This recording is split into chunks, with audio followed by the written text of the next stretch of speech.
우리에게는 조금은 슬프게도 가지고 있는 것을 소중하게 여기지 못하는 그런 태도가 있습니다.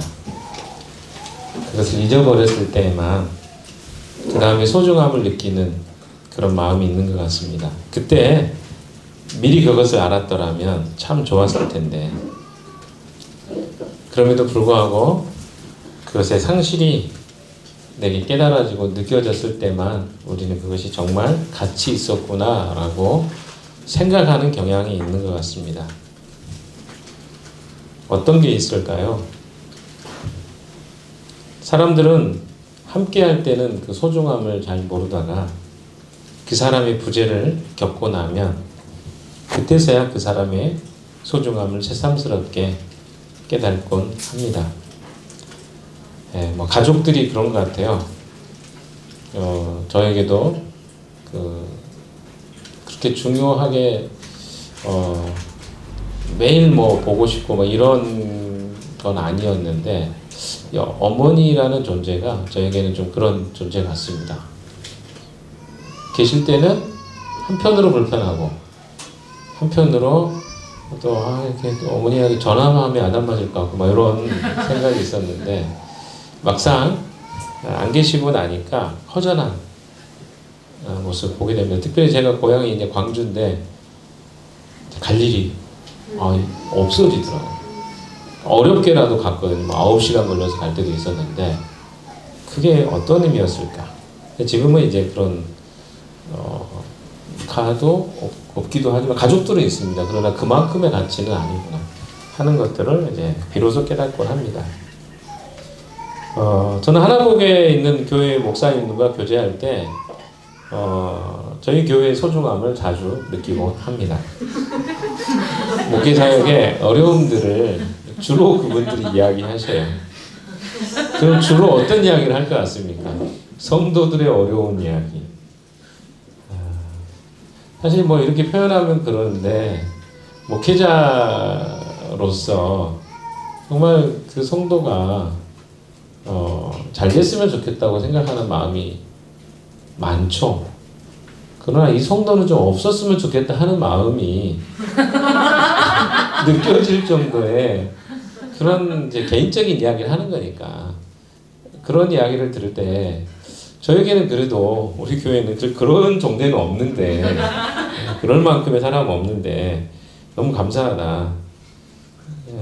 그래서 늘 하나복 모임을 갔다 오면 여러분에게 진짜 감사한 마음이 있습니다.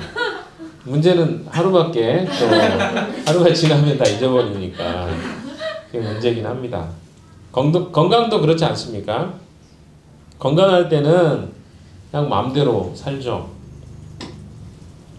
아무리 운동을 하라고 옆에서 이야기를 해도 말 안 듣다가 병원에서 진단을 받거나 아프게 되면 그때서야 우리는 비로소 안 하던 운동을 시작하고, 그렇게 하라고 해도 안 했던 그 다이어트를 한다거나 식이 조절을 한다거나 이런 것들을 우리는 하게 되는 것을 보게 됩니다.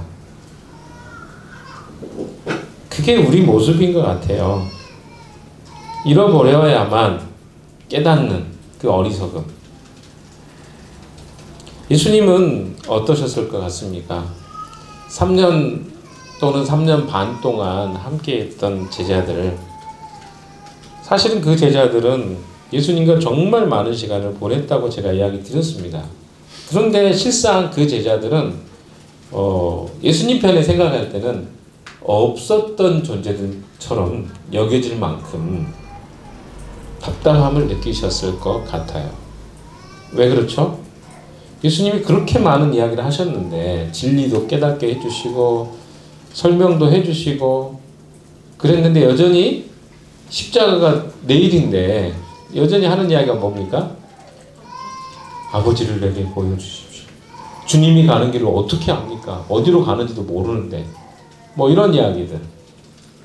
한두 명이 아니죠. 하나같이 한 명은 자기 예수님 팔아버린 제자가 있었고, 가룟 유다 같은 사람, 도마 같은 경우가 어떻게 주님 가시는 길을 압니까? 목적지도 모르는데. 빌립은 아버지를 보여주십시오. 그러면 우리가 알겠습니다. 나중에 베드로가 배반할 것도 이미 예수님은 알고 계셨어요. 그러니까 이런 좀 허당 같은 제자들을 바라보면서 지금은 예수님이 떠나셔야 되는데 어떤 마음이셨을까? 근데 사실은 그 제자들은 예수님의 상실이 아이러니하게도 그들의 영적 안목이 띄어지는 그런 엄청난 변혁의 시점에 와 있다는 것을 그들은 깨닫지 못했던 것 같습니다. 그러니까 어떻게 보면 상실이 더 많은 것을 얻게 되는 그런 시점이 된 것이죠. 예수님이 그걸 아셨기 때문에 그래서 예수님은 그들을 두고 떠나가셔야만 했던 것입니다. 무엇이 문제였을까요? 그것은 비가시적인, 눈에 보이지 않는 그런 임재가 가시적 임재보다 훨씬 더 그들에게 필요했기 때문입니다. 비가시적 임재는 무엇입니까?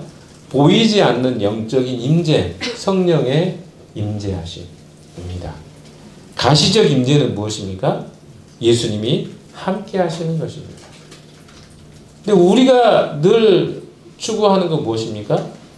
눈에 보이고 손으로 만지고 감정으로 경험되는 것을 우리는 더 비중 있게 여긴다는 것이죠. 그래서 여전히 우리의 믿음의 한 부분에서 우리의 고민은 무엇입니까? 주님이 내게 어떤 것을 경험케 해주신다면 저는 제 믿음이 강해질 것 같은데 왜 주님은 제게 이런 것들을 확실하게 보여주지 않으신가요? 왜 그걸 안 보여주실까요? 이런 고민이 있는 것을 고백하게 됩니다. 그러나 주님은 분명하게 판단하셨던 것 같아요. 가시적 주님이 계시는 것보다 비가시적 존재로 성령이 각 사람에게 임하시는 것이 훨씬 더 나으셨다고 판단하셨던 것 같습니다. 그래서 오늘 이 본문은 그 비가시적 임재로 이 땅에 오신 성령에 대한 이야기를 하고 있는 것을 보게 됩니다.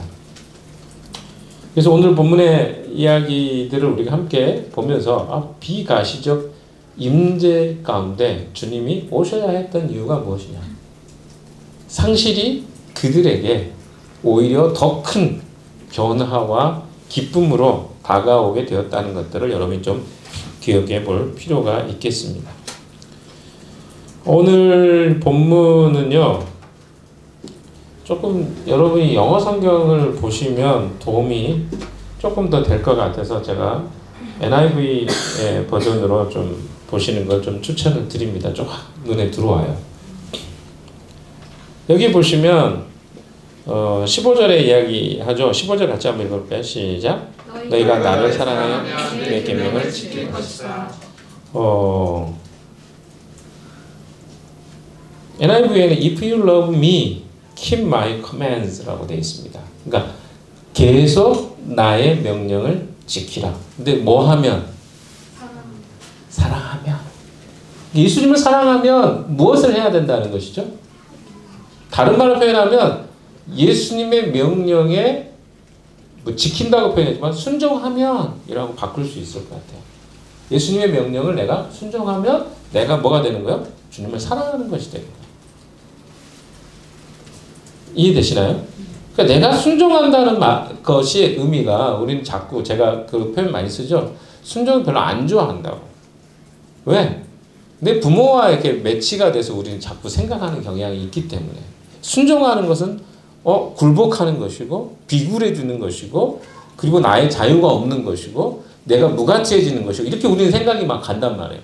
그러나 진정한 사랑은 뭐냐면 사랑하면 그 사람 말을 듣고 싶다는 거죠. 따르게 되는 거죠. 다른 말로 이야기하면 아내를 사랑하고 내 사랑하는 사람을 사랑하면 그 사람 말을 진중하게 듣게 된다는 것입니다. 크리스탈이 저를 진중해서 쳐다보고 있어요. 당신부터 잘하시오 뭐 이런 느낌이 막 와서 좀 그러긴 한데 아무튼 설교는 설교니까. 근데 사랑한다면 어때요? 그 말을 진중하게 듣게 되겠죠. 그리고 그 말을 그 말대로 하고 싶은 마음이 들겠죠. 이게 주님이 우리에게 이야기해 주시는 이야기입니다. 사랑한다면, 네가 나를 사랑한다면 내 말 안 듣겠니? 우리가 그 사랑을 측정할 수는 없어요. 그러나 측정할 수는 없지만 우리가 주님의 말씀을 어느 만큼 순종하는가를 통해서 우리가 얼마나 주님을 사랑하는지를 생각해 볼 수는 있을까? 측정할 수는 없지만 가늠해 볼 수는 있다는 거죠. 정확한 측정을 어떻게 하겠어요? 그러나 우리 스스로 알잖아요. 내가 얼마나 주님 말씀을 듣는지. 주님은 이렇게 하라고 말씀하시는데 나는 그렇게 안 하고 싶어. 그럼 주님을 내가 잘 사랑 안 하는 거예요. 10번을 내가 이번 주에 주님이 내게 어떤 말씀을 주셨는데 나는 거기에 한 번도 반응하지 않았어요. 그러면 우리가 그 주님을 이번 주 동안 사랑했다고 말할 수 있을까요? 없는 거예요. 그럼 생각해 봅시다. 한 달 동안을 주님이 나에게 수도 없이 많은 이야기를 해주셨어요. 근데 그 이야기를 나는 어떻게 해요? 100번 이야기했는데 100번 다 안 들었어요. 그럼 이 사람은 어떤 사람일까요? 주님을 100번에 한 번도 사랑하지 않은 사람이 되는 것입니다. 그러니까 우리가 주님의 말씀을 순종하지 않는다는 것은 곧 우리가 주님을 사랑하지 않는다라고 측정해 볼 수 있는 것이죠. 그래서 이런 사람들을 전제로 해서 주님은 16절의 이야기를 하고 계십니다. 16절 한번 읽어봅시다. 시작. 내가 아버지께 구하겠다. 그러면 아버지께서 다른 보혜사를 너희에게 보내주셔서 영원히 너희와 함께 계시게 하실 것이다. 한국말이 저는 갈수록 어려워져요. 정말 어렵습니다. 왜냐하면 이렇게 딱 들으면 한눈에 그 생각에 잘 안 들어와요. 이 말의 의미가 뭔지. 근데 제가 방금 앞에 이야기했죠. 이런 조건, 주님의 말씀을 계속해서 지키고 예수님을 사랑하는 자들에게 해당되는 말씀이라고 16절. 만약에 너희가 나를 사랑하고 내 계명을 계속해서 지킨다면, 지키고 살아가는 자들이라면 내가 누구에게 구하겠다? 아버지께 구하겠다. 하나님, 성부 하나님께 구하겠다. 뭘 구하냐면 영어 성경에 He will give you another advocate라고 하죠. advocate. 누굽니까?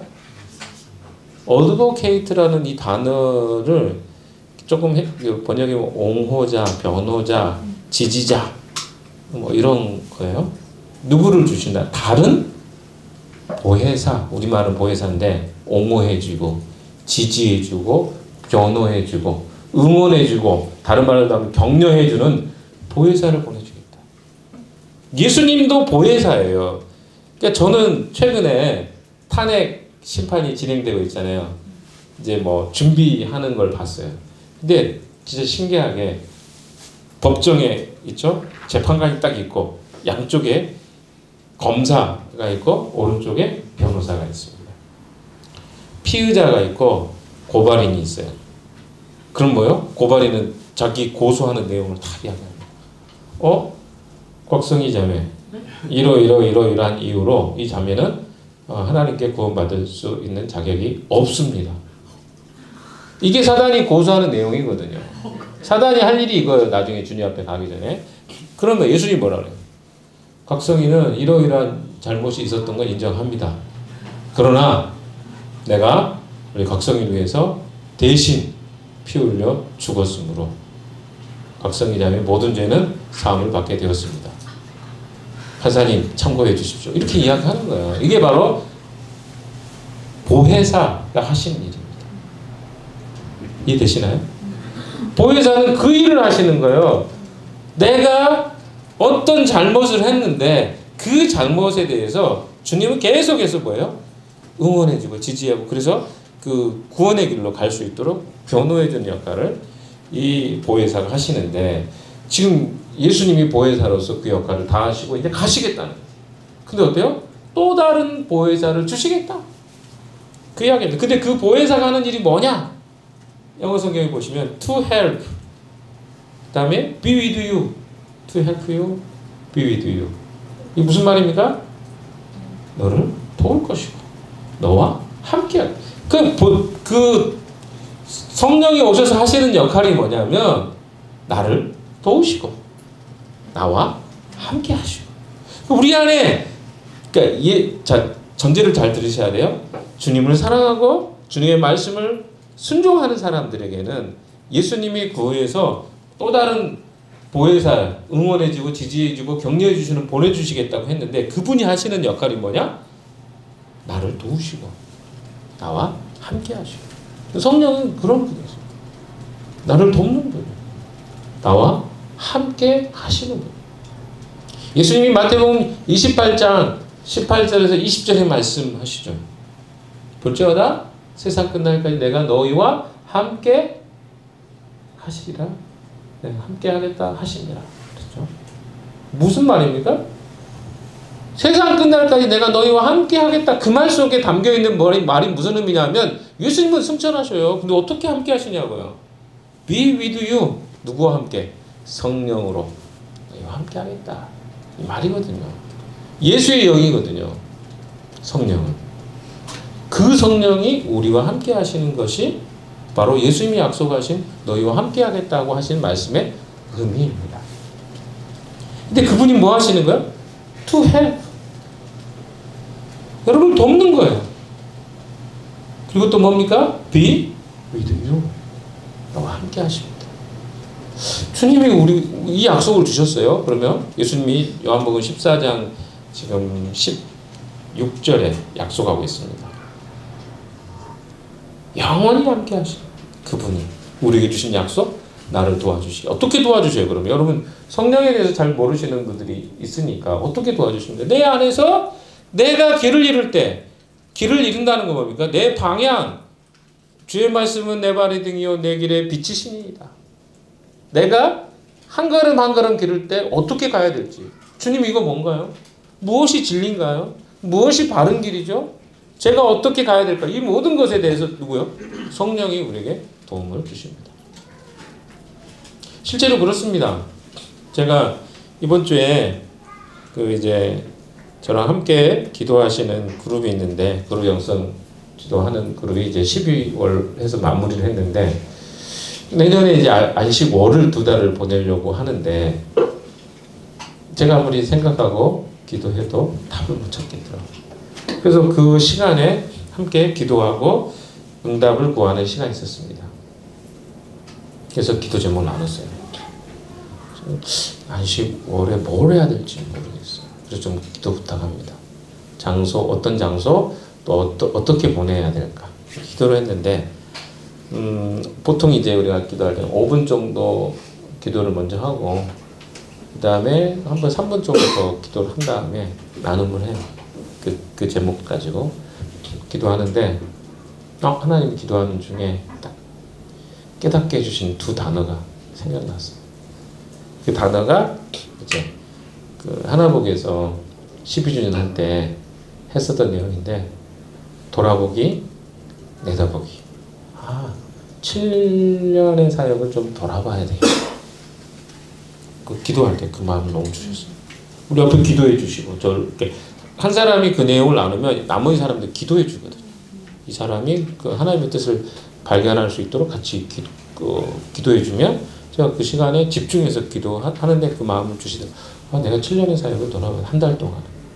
그리고 한 달의 기간 동안은 어떤 사역을 앞으로 우리 교회를 통해서 할 것인가를 좀 준비하는 시간을 가져야 되겠다. 이 마음을 딱 주셨어요. 그래서 제가 기도가 끝나고 나서 그 마음을 나눴는데 하나님 우리에게 그러니까 돕는 거예요. 우리 안에서. 내가 혼자 내가 어떻게 어떤 길을 가야 돼 어떻게 알겠어요. 그러나 주님이 우리에게 응원해 주시고 또 내가 생각나게 하시고 바른 길을 갈 수 있도록 주님이 하시는 역할입니다. 근데 그 성령에 대해서 뭐라고 이야기하고 있냐면 17절 첫 번째 그는 진리의 영이시다. 진리의 영이라고 말하고 있어요. 성령은 누구의 진리가 누굽니까? 그리스도가 진리예요. 길이요 진리요 생명이라고 했잖아요. 예수님이 누구라고요? 진리라고요. 그러면 성령은 어떤 분이라는 거예요? 그 진리에 대해서 가르쳐 주시는 분이라는 거예요. 그 말이에요. 그러니까 예수 그리스도가 어떤 분인가를 가장 잘 가르쳐 줄 수 있는 분이 누구예요? 성령입니다. 그러니까 우리가 성령을 의지한다는 것은 예수 그리스도를 잘 배울 수 있는 가능성이 생긴 거예요. 그러니까 성령이 우리 안에 내주하지 않으면 우리는 그리스도를 알 방법이 없어요. 그러니까 다른 말로 좀 이야기해 보면요.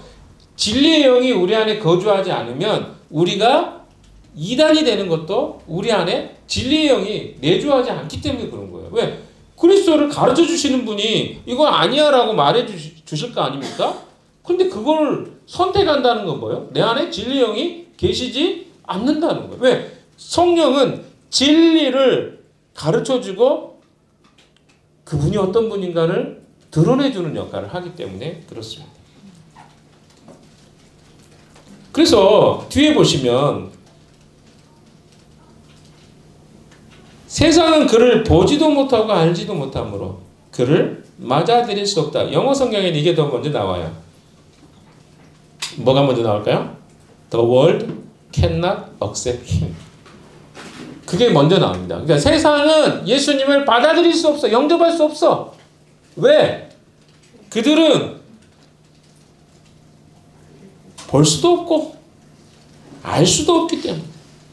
그러니까 세상은 예수님을 영접할 수 없대요. 이제는 기회가 끝난 거예요. 세상에 예수님 더 이상 안 계시니까. 그래서 어때요? 볼 수도 없고 알 수도 없다. 왜? 왜 그럴까요? 네, 예수님은 세상을 떠나기 때문에 그렇습니다. 그러나 You know him 이라고 이야기합니다. 너희들은 그를 안다. 예수님 보고 있잖아요. 왜 그럴까요?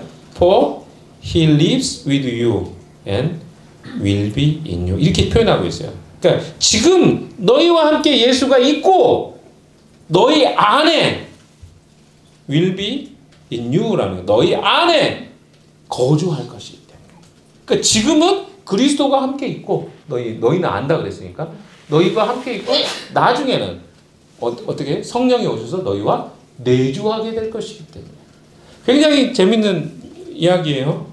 성령이 어떤 분인가를 이렇게 설명해 줍니다. 근데 우리가 처음 신앙생활할 때 성령에 대해서 거의 안 배웠기 때문에 성령이 어떤 분인지 우리는 잘 몰라요. 그러나 여기는 분명히 나옵니다. 주님은 성령은 하품을 양쪽에서 두 분이 딱 하시니까 갑자기 힘이 성령님 도와주세요. 그래서 우리 안에 성령이 거주하시는 것 이것을 이해하지 못하면 그리스도인으로 살아갈 때 굉장히 팍팍합니다. 왜? 우리 안에 성령이 거주하는 힘과 능력으로 살지 않으면 우리는 뭘로 살아가요? 내 열심으로 삽니다. 그래서 우리가 열심을 쫓는 이유가 그거예요. 그리고 어떻습니까? 그 열심은 한계가 있어요. 왜 한계가 있죠? 자기 에너지에 한계가 있기 때문이죠. 그러나 성령을 쫓아 그 삶을 살아가는 자들에게는 그 한계가 없습니다. 왜? 자기 열심이 아니기 때문에 그래요. 바울이 살았던 삶을 한번 보십시오. 엄청난 삶을 살잖아요. 바울은. 신약에 바울보다 더 위대하게 살았던 사람이 누가 있습니까? 근데 그가 지치지 않고 꺾이지 않고 그렇게 살았던 이유가 뭘 것 같아요? 그가 아프지 않았다는 게 아닙니다. 힘듦이 없었다는 게 아니에요. 그러나 꿋꿋하게 그 삶을 끝까지 주님을 의지하고 살았던 이유는 그 안에 계신 성령의 성령의 도움을 받았기 때문이라는 것입니다. 자, 이제부터 세 가지의 이야기를 좀 하려고 합니다. 성령이 오셔서 하시는 역할, 한 세 가지 정도 이야기를 하려고 하는데, 사실 한 네 가지 정도 이야기를 하면 좋은데, 한 네 가지라고 이야기해 봅시다. 성령의 역할. 첫 번째, 성령이 오셔서 하시는 일이 뭘까요? 성령이 오셔서 하시는 일은 예수님이 오셔서 완성하시고 가신, 창세전에 작정하시고 예정하신 하나님의 구속사역을 하나님의 백성들에게 이해시키는 일입니다. 그러니까 구원이 뭔가를 이해시키는 일을 성령이 하시는 거예요. 그러니까 구원의 사역에서 성령의 역할은 절대적입니다. 여러분, 예수님이 이 세상에 오셨습니다.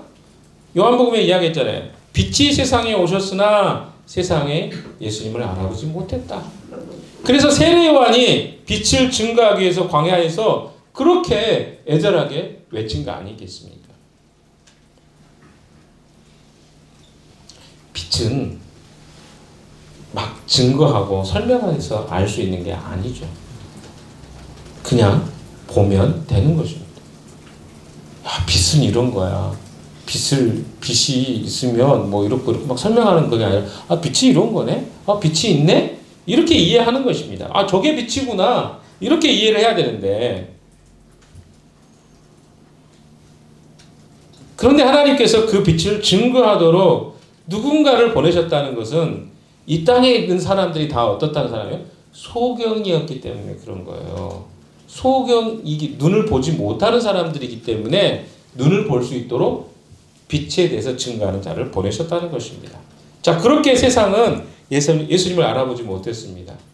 더군다나 하나님의 백성까지도 그를 알아보지 못합니다. 그러니까 우리 모두는 다 뭐예요? 하나님을 알아보지 못한 자예요. 그럼 어떻게 우리가 하나님을 알게 되었을까요? 예? 성령께서 오셔서 그 빛이 누구이시고 왜 그분이 오셔야 했고 그분이 오신 결과가 무엇이고 그분이 너에게 어떤 의미가 있고 이걸 다 어때요? 가르쳐 주셨기 때문에 우리의 눈이 뜨인 거예요. 그러면 우리의 구원은 어디서부터 온 거예요? 성령의 역사로 온 것입니다. 내가 예수가 누군지 알게 됐다. 그건 내가 지혜로 안 게 아니에요. 성령이 내 안에 역사하셨기 때문에 그 빛이 무엇인지 깨닫게 되었다는 것입니다. 성령은 우리에게 뭘 이야기해 주십니까? 구원이 무엇인지 보여주시고 알려주시는 역할을 한다는 거예요. 첫 번째. 두 번째는 뭘까요? 성령이 우리에게 오셔서 하시는 일은요, 예수님이 누구이시며 그분께서 하신 일이 무엇인지를 우리에게 밝히 이해시키기 위해서 오신 것입니다. 구원의 일을 감당하셨다면 두 번째는 뭐예요? 예수가 누구인지. 아까도 이야기했죠. 진리의 영이라고 그랬어요. 성령은 진리의 영. 예수가, 그러니까 우리가 예수님 이야기를 듣는데 어떤 사람은요, 똑같이 듣는데 흥분이 막 돼요. 그분이 나도 만나고 싶다. 그러니까 우리가 아는 삭개오 같이 반응하는 사람이 있고 시몬처럼 반응하는 사람도 있고 또 그 옆에 바리새인이나 사두개인처럼 반응하는 사람이 있다는 거예요. 그게 예수가 누군지에 대한 이해가 부족하기 때문이에요. 여러분이 이 예배를 오면서 어떤 기대와 감격을 가지고 이 자리에 왔는지 모르겠습니다. 어떤 사람은 이 자리에 와서 수면을 보충하러 오셨을 수도 있어요. 제가 군대에 가서 설교를 하면서 깜짝 놀랐습니다. 세 줄로 있었는데 한 200명 정도 된 것 같더라고요. 제 친구가 목회했던 곳인데. 근데 오른쪽에 이쪽 편에 있는 사람들은 아예 시작도 전에 이미 자세를 다 잡았어요. 어떤 자세 잡은 줄 아세요? 한 3분의 2가 다 그러고 있더라고요. 그리고 이 사람들은 뭐 하러 온 거예요? 수면 보충하러 온 거야. 이런 사람들. 근데 내가 보니까 이 앞쪽에 있는 사람 역시 자리가 다르더라고요. 내가 여기 뒤쪽에 중간 뒤쪽에 있는 사람도 의심스러워요. 예. 그냥 그렇다고요. 그래서 근데 앞에 있는 사람들은 어떠냐면 자세가 다르더라고요. 그리고 들어요. 그러니까 똑같은 이야기를 하는데 누구는 듣고 누구는 이미 잠잘 자세를 딱 갖추고 있는데 뭐가 들리고 뭐가 그 사람들의 영혼에 은혜가 있겠어요. 근데 여러분 잘 생각해 보세요. 내가 정말 그런 적극적인 마음이 있잖아요. 태도가 다릅니다.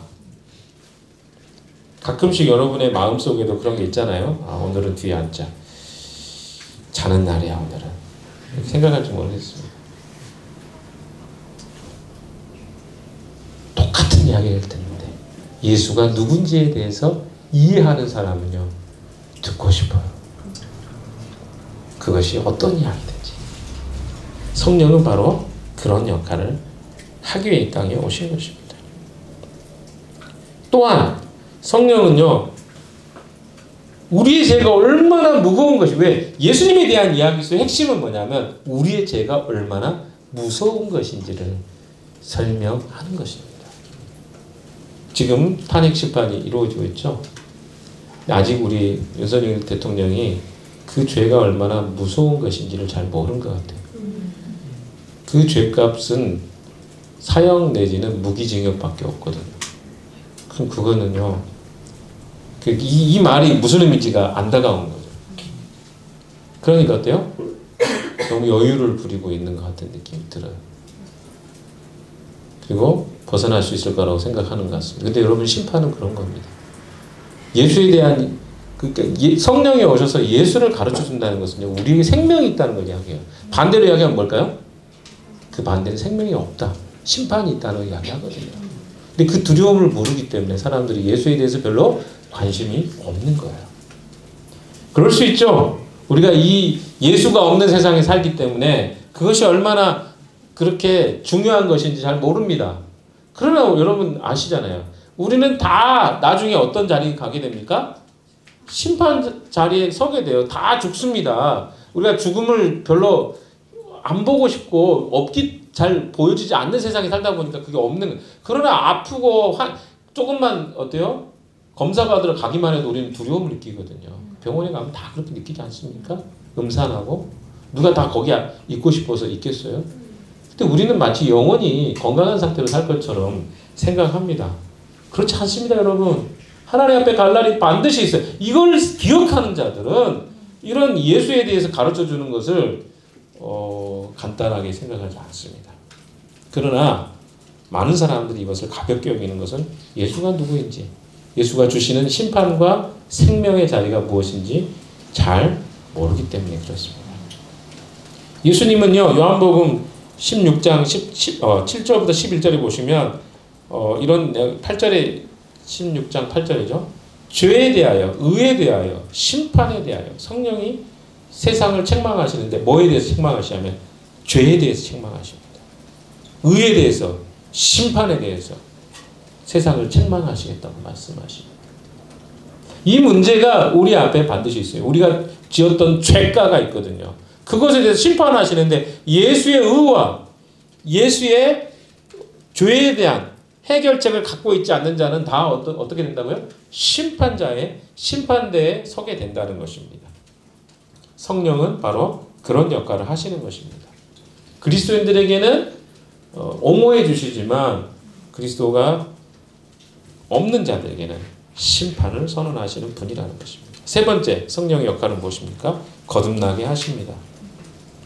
구원에 대한 설명을 하실 뿐만 아니라 거듭나게 하시는 역할도 누가 하십니까? 성령이 하십니다. 여러분 제자들도요. 아직 거듭났다고 말하기는 어려운 사람들입니다. 왜 그렇죠? 가시적 예수 그리스도가 가시적으로 계시는 그들 한계 속에서는요. 그들 안에 성령이 내주하시진 않거든요. 그러니까 어때요? 그들의 집중은 예수를 봅니다. 근데 예수를 보면서도 뭘 보고 있어요? 자기들의 야망과 욕망을 끝까지 추구하고 있는 것을 보게 됩니다. 눈에 보이시는 예수가 옆에 있지만 그들은 여전히 뭘 추구해요? 욕망과 자기의 야망을 추구하고 있는 것을 보게 됩니다. 그러나 예수님이 떠나고 나면 비가시적. 성령이 우리 눈에 안 보여요. 이게 성령의 역사다 이야기하지만 저는 그것을 명확하게 구분짓기는 어렵다고 생각합니다. 왜? 성령의 역사는 가시적이지 않기 때문에 그래요. 그러나 우리가 명확하게 이해할 수 있는 것은 무엇입니까? 성령이 우리를 중생하게 하시고 거듭나게 하시는 역할을 하시는 분이라는 것입니다. 영적으로 살아나게 하신 것도 누가 살아나게 하신? 성령이 그리스도를 살아나게 하셨습니다. 마찬가지입니다. 성령으로 죄에 빠진, 죄에 죽은 우리를 그리스도와 함께 거듭나게 하시는 것도 누가 하셔요? 성령이 하시는 것입니다. 우리가 세상 사람들 앞에 보여줄 수는 없어요. 뭘? 성령을 어떻게 보여주겠어요? 그리고 이게 참 어렵습니다. 우리가 그리스도인을 산다는 어려운 게 뭐냐면 우리도 이게 예수를 믿는 거고 이게 성령이 임한 사람의 삶이야 라고 그렇게 열심히 보여주고 싶잖아요. 그래서 우리의 모습을 통해서 세상이 하나님을 보게 되고 또 그것을 통해서 그들이 구원을 받고 했으면 너무 좋겠잖아요. 그런데 문제는 뭐예요? 거기에는 가짜도 있다는 거죠.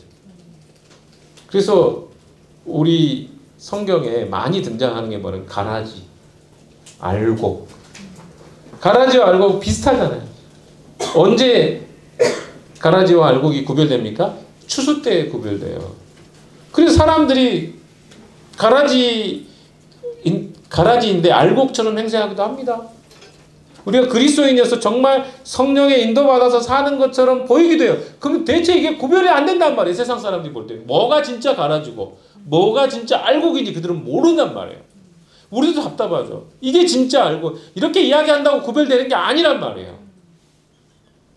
답답합니다. 그러나 분명한 것은 무엇입니까? 그 영혼의 내적 변화가 일어나는 것이죠. 성령을 통해서만 우리 안에 내적 변화가 진실하게 일어납니다. 성령을 의지하지 않으면 눈에 보이는 의지할 만한 사람이나 지위나 물질이 없을 때 우리는 어디로 빠집니까? 근심으로 빠지게 됩니다. 걱정으로 빠집니다. 내가 진짜 믿고 의지하는 대상이 성령이 아니라 물질이나 사람이나 조건이었다는 것이 드러나는 순간이 있는데 그게 사인이 뭡니까? 근심, 걱정. 그럼 내가 어떤 일을 했는데 그 일의 끝에 가서 근심, 걱정이 열매로 남았다. 그건 내가 성령을 의지해서 한 일이 아니라는 것입니다. 그래서 우리는 이런 것들을 통해서 우리가 성령의 인도를 받고 살아가고 있는지 아닌지를 이해하게 됩니다. 하나 더 있습니다. 성령이 오셔서 하시는 일은 교회를 출현시키셨습니다. 네 번째. 성령은 교회와 공동체를 만드셨습니다. 제가 여러 차례 이야기를 드렸죠. 교회의 역할 중에 큰 역할이 있는데 그게 뭐냐면 깨진 세상을 회복시키는 회복 시스템이다. 그러니까 세상이 깨졌는데 하나님이 대안을 만드셨어요. 성령이 우리 안에 계십니다. 그 성령이 하셔야 다 모든 것을. 근데 성령이 어떤 역할을 통해서 세상을 회복시키냐면 교회와 공동체. 왜 공동체라고 이야기하냐면 교회는 유기적이기 때문이에요. 유기적이라는 말은 뭡니까? 서로 생명체처럼 연결되어 있다. 자 보세요. 제가 여러분의 다리를 긁은다 그래서 제 다리가 시원하거나 제 몸이 시원함을 느끼지는 않습니다. 이거는 분리되어 있기 때문에 그래요. 그럼 다른 말로 이야기해 볼까요? 유기체라는 것은 함께라는 의미예요.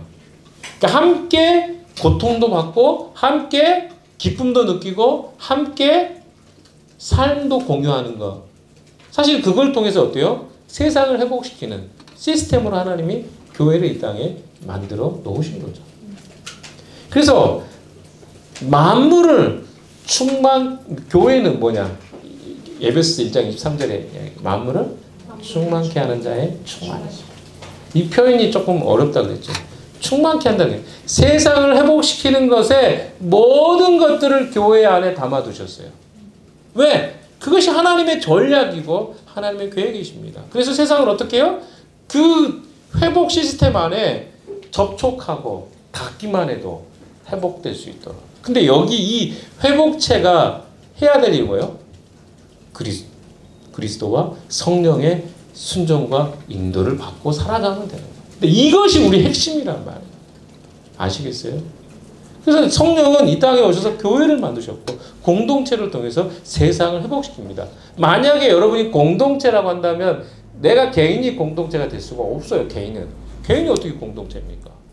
성삼위, 성부, 성자, 성령 공동체잖아요. 그래서 삼위 하나님이 공동체로 존재하셔요. 그래서 그분이 서로 어때요? 위로하고 격려하고 서로 사랑하시고 그렇게 표현하시는 거예요. 성삼위가 존재하시는 것처럼 우리가 공동체로 존재하기를 원하십니다. 누구를? 그리스도를 머리로. 우리는 몸을 이루는. 그래서 각각 지체로 존재하는 그런 공동체로 존재하기를 주님은 바라십니다. 마지막 날에 특별히 제자들이 성령이 임하신 다음에 깨닫게 될 것들이 여러 가지가 있었습니다. 첫 번째로 제자들은요, 예수님이 아버지 안에 거하고 계신다는 것을 알게 될 것입니다. 여기 21절에 나오죠. 내 계명을 받아서 지키는 사람은 나를 사랑하는 사람이요, 나를 사랑하는 사람은 내 아버지의 사랑을 받을 것입니다. 그리고 나도 그 사람을 사랑하여 그에게 나를 들어. 이게 무슨 말입니까? 제자들은 예수님이 아버지 안에 계시고 거하고 계신다는 걸 비로소 알게 돼요. 성령이 우리 안에 거하시면 예수님이 아버지와 함께 하셨네. 연합되셨네. 그런 의미가 이런 의미구나 라고 깨닫게 됩니다. 근데 어때요? 성령이 그들 안에 거주하지 않으면 이걸 깨달을 수가 없었어요. 무슨 의미인지도 몰랐어요. 이제껏 예수님 하신 말씀이 깨달아지는 거죠. 엠마오로 갔던 두 제자들이 예수님의 이야기를 듣고 마음이 뜨거워져서 시편으로부터 시작해서 모세오경과 시편으로부터 시작돼서 했던 선지자들의 모든 이야기가 예수님에 관한 이야기인 것을 비로소 깨달았다. 들었는데 깨달아지지 않았던 거죠. 근데 그게 바로 성령이 그들에게 강하게 임하니까 깨달아진 거예요. 예수님 말씀하신 이런 의미였네? 모세오경과 시편의 이야기가 이 말이었구나. 선지자들의 말이 이 말이었네. 몰랐단 말이에요. 듣긴 들었는데 깨닫게 하시는 거. 바로 제자들이 깨닫게 되는 거예요. 예수님이 아버지와 하나였다는 말이 이런 거예요. 그래서 예수님 순종하셨구나. 예수님이 하나님이신데 왜 그렇게 하셨지라고 생각했는데 그것이 바로 우리를 구원하는 하나님의 계획이셨네. 알게 된 거죠.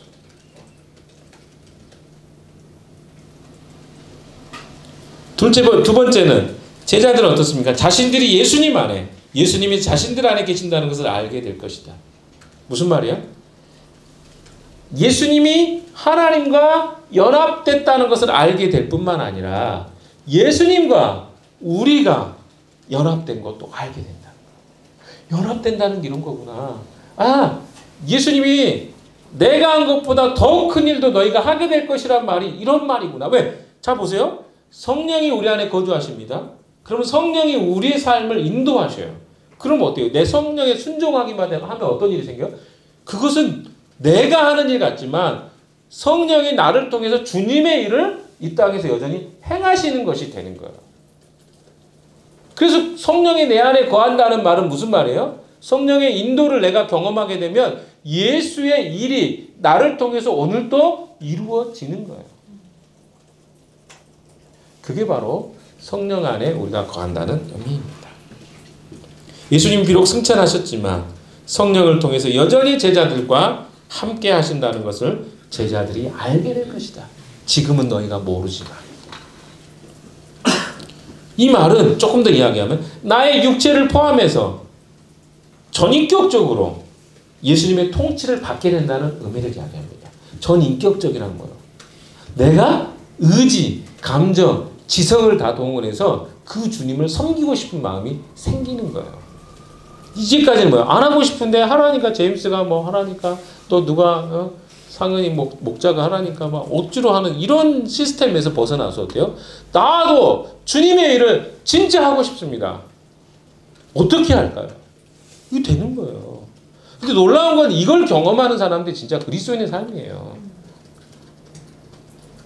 여러분 생각해 보세요. 교회 안에 문제가 생기는 것들 다 뭡니까? 욕심이에요. 욕망이에요. 돈 문제 아닙니까? 교회도 결국은. 제가 우리 교회가 건물 때문에 이야기가 많은데 건물을 안 하는 이유, 우리가 건물을 하잖아요. 그럼 무슨 일이 반드시 생기냐면 그 처리하는 문제 때문에 갈등이 생길 수밖에 없어요. 왜? 우리의 의도하고 상관없이 인간의 마음이 어때요? 그런 물질이나 이런 것에 굉장히 약합니다. 그러니까 어떻게 돼요? 순수하게 주님에 대한 어떤 것을 바라보기보다는 뭘 바라봐요? 당장 눈에 보이는 것에 현혹이 되는 거죠. 교회의 대부분의 문제는 건축과 재정의 문제입니다. 아세요? 여전히 교회는 갈등하고 있습니다. 누구보다? 주님보다 물질이 먼저 보이기 때문에 그렇습니다. 여러분 누가 제자이고 누가 진짜 그리스도인입니까? 어떤 교회가 진짜 참 교회입니까? 건물을 지어놓고 거기다 십자가 올려놓으면 그게 교회입니까? 무엇이 교회입니까? 예수 그리스도 그분이 사셨던 삶을 오늘도 순종하고 믿음으로 그 걸음을 딛는 곳이 진짜 교회 아니겠습니까? 그것이 진짜 그리스도인 아니겠습니까? 그냥 무늬만 교회가 얼마나 많습니까? 그 이유는 우리 안에 계신 성령의 순종을 우리가 하고 또 동행하고 살지 않기 때문에 그렇습니다. 그리스도인은 누구입니까? 예수님의 임재, 그분의 영에 계신 성령의 임재를 경험하고 편가르지 않고 거짓말하지 않고 홀로 살지 않고 형제자매를 사랑하고 세상을 사랑하고 그 사랑을 나누는 자들 아니겠습니까? 우리 안에 차별이 있고 우리 안에 다툼이 있고 우리 안에 편을 가르고 우리 안에 거짓말이 우리의 상식이 돼 있고 세상 사람 얼마나 거짓말을 많이 합니까? 요즘에 정권을 가지고 있는 정부의 지도자들이 얼마나 많은 거짓말을 하고 있는 걸 봅니까? 이게 세상이라는 것을 너무나 명확하게 봅니다. 그럼 우리는 이런 생각을 할 수 있어요. 다 세상은 그런 거 아닙니까? 아니에요. 그리스도인이 그렇게 산다면 우리는 그리스도인이 아닙니다. 우리의 증거는 뭐예요? 예수 그리스도가 사셨던 것이 우리의 지표이고 표준입니다. 사단은 거짓말의 압이라고 해요. 거짓의 압이라고 그랬죠. 속이는 자, 거짓의 압이에요. 그럼 여러분이 지금 누구의 뒤를 따르고 있는지는 너무나 명확합니다. 자, 결론입니다. 이 세상에서 예수님을 가장 잘 드러낼 수 있는 사람은 성경을 가장 많이 아는 사람일까요? 설교를 잘하는 사람일까요? 일을 많이 하는 사람일까요? 무슨 일 있으면 내가 제일 먼저 앞장서는 사람일까요? 아닙니다.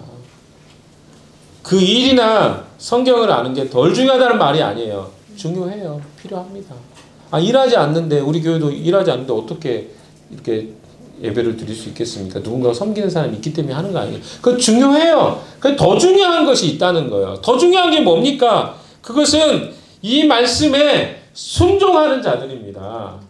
말씀에 순종하지 않으면서 어떤 일을 하는 사람이 무서운 사람입니다. 주님이 우리에게 말씀하시는 것을 순종하지 않으면서 주님의 일을 하는 사람들이 가장 위험한 사람들입니다. 왜 그럴까요? 자기 욕망을 그 일을 통해서 증명해내려고 하기 때문에 그렇습니다.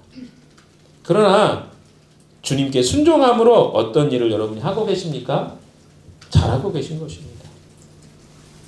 주님이 베풀어 주신 그 사랑을 깨닫고 그 사랑에 보답하는 방식으로 우리가 일을 하고 있다면 이것보다 금상첨화는 없을 것입니다.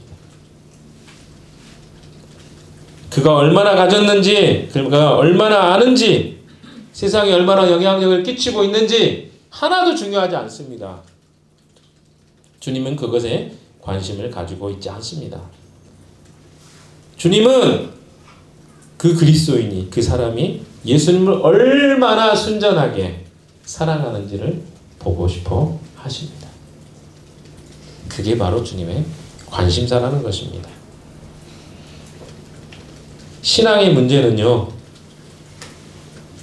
욕망과 갈망의 문제라고 할 수 있겠습니다. 내 욕망, 내 갈망, 이것을 추구하는 것이 신앙이 아니에요. 이 문제를 어떻게 잘 해결할 것인가가 신앙의 문제입니다. 인간은 다 욕망과 갈망이 있습니다. 사실 이건 사랑의 문제거든요. 하나님의 사랑에 의해서 내가 어떤 동기와 디자이어죠. 똑같은 디자이어여도 주님의 선하신 말씀에 순종하고 싶어하는 디자이어하고 내가 무엇을 인정받기 위해서 이루기 위해서 디자이어가 되잖아요. 그건 끔찍한 일이 발생하는 거예요. 왜? 아니 생각해보세요. 여러분의 동기를 한번 잘 보십시오. 내가 뭔가를 하는데 누구한테 인정받으려고 하는 거예요. 그럼 뭘 구하겠어요? 끝나고 나면? 인정이죠. 그럼 여러분은 어떻습니까? 그 일을 할 때. 너 이렇게까지 했는데? 여러분 이야기했잖아요. 이게 여러분의 안에 동기가 된다면 이건 심각한 일이라니까요. 왜? 그것이 문제를 야기하는 거예요. 주님은 그런 동기에서 우리가 일하는 걸 원하지 않습니다. 주님이 나를, 아까 얘기했던 주님이 나를 구원하셨고, 주님이 이 땅에 나에게 생명을 주셨고, 나를 거듭나게 하셨고, 또 그것이 영원한 심판과 구원의 자리로 나를 인도하시는 그 길이라는 것을 인식하고, 오늘도 주님이 나를 통해서 잃어버린 우리 밖에 있는 양들을 구원하는 일에 내가 쓰이는 욕구와 욕망으로 그 일을 한다면 그것은 얼마나 놀라운 일일까요? 이게 아주 동전의 앞뒤 같은 모습인데 이 동전의 앞뒤가 엄청난 차이가 있잖아요. 여러분 동기를 잘 돌아보십시오. 그래서 이 한 주간 이제 새로운 한 해가 시작됩니다. 그래서 우리 욕망과 누군가에게 인정받고 싶어서 내가 하는 내 자신의 지위를 드러내고 나를 드러내기 위해서 하는 어떤 일들이 아니라 교회에서 하는 일들이 아니라 주님의 영광이 드러나고 우리가 오늘 우리 창우가 두 편의 설교를 했잖아요. 한 번은 기도하고 한 번은 앞에서 생일 기도할 때 아주 중요한 이야기를 많이 했습니다. 주기도로 기도하는 것 속에 하나님의 나와 우리 공동체를 통해서 하나님의 이름이 드러나는 것, 그거 우리가 해야 될 일 아니겠어요?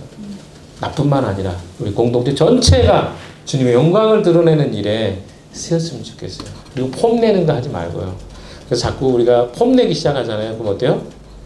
이미 우리의 생각이 세속적으로 가고 있는 거예요. 필요할 때도 있습니다. 그러나 항상 필요한 건 아닙니다.